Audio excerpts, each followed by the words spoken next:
మేడ్చల్ జిల్లాలో అక్రమంగా డ్రగ్స్ తయారు చేసి అమ్మటానికి ప్రయత్నిస్తున్న వ్యక్తిని అదుపులోకి తీసుకున్నారు పోలీసులు. ఏపీలోని వెస్ట్ గోదావరి జిల్లాకు చెందిన సత్యనారాయణ కుత్బుల్లాపూర్లోని షాపూర్లో నివాసం ఉంటూ యాదగిరిగుట్టలోని శ్రీ యాదాద్రి లైఫ్ సైన్సెస్లో 7 ఏళ్లుగా డ్రగ్ తయారు చేసేవాడు.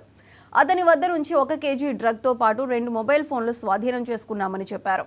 ఈ కేసులో మొత్తం 8 మందిలో 7 మంది పరారీలో ఉన్నట్లు డీసీపీ వివరించారు. సైట్ మనం చూసి దాని తగ్గట్టు దానికి స్టాఫ్ అంతా కూడా అలొకేట్ చేసి పోలీస్ స్టేషన్ కూడా మన traffic police station already sanction అయింది.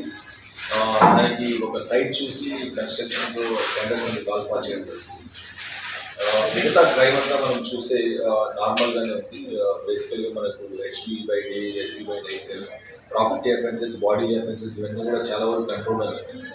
సో మేజర్ ఇక్కడ తాండూరులో ప్రాబ్లమ్ చూసేది మనకి ట్రాఫిక్ రెజాల్వ్ చేయడానికి మేము ఇంట్రెస్టెడ్ గ్రూప్తో ప్లస్ పైకి కూడా మనం కరస్పాండెన్స్ పంపించి వీలైనంత త్వరగా traffic police station traffic signals కొన్ని కూడళ్లలో ఇన్స్టాల్ చేసి ట్రాఫిక్ రెగ్యులేట్ చేసే కోసం మనం కొత్తగా ఈరోజు కానిస్టేబుల్స్ కూడా మనకు 97 మంది ఆల్మోస్ట్ 66 AR అండ్ ఒక 30+ కమ్యూనికేషన్ అండ్ సివిల్ రిపోర్ట్ చేశాను.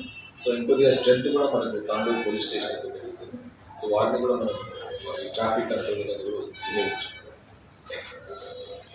ఏ పర్మిషన్ లేకుండా చేస్తున్నారో వాటి మీద అందరి మీద కేసులు కట్టారు. ఎందుకంటే ఇప్పుడు మన ఏరియాలో ఈ డెవలప్మెంటల్ ప్రాజెక్ట్స్ అని వస్తున్నాయి కాబట్టి పర్మిషన్ ఇచ్చినవి రెవెన్యూ అండ్ మైనింగ్ వాళ్ళు పర్మిషన్ ఇచ్చినవి వాటిని వదిలేయడం అండ్ ఎవరైతే అక్రమంగా దొరుకుతుందో వాటిని వాళ్ళ మీద కేసెస్ కడతా మనం చూస్తే ఈ ఇయర్ కూడా దాదాపు ఒక 85 కేసెస్ సోఫార్ 10 months ఈ కేసెసే కట్టడం జరిగింది. మంచిర్యాల జిల్లా చెన్నూరు పట్టణంలో ఆపరేషన్ చబుత్ర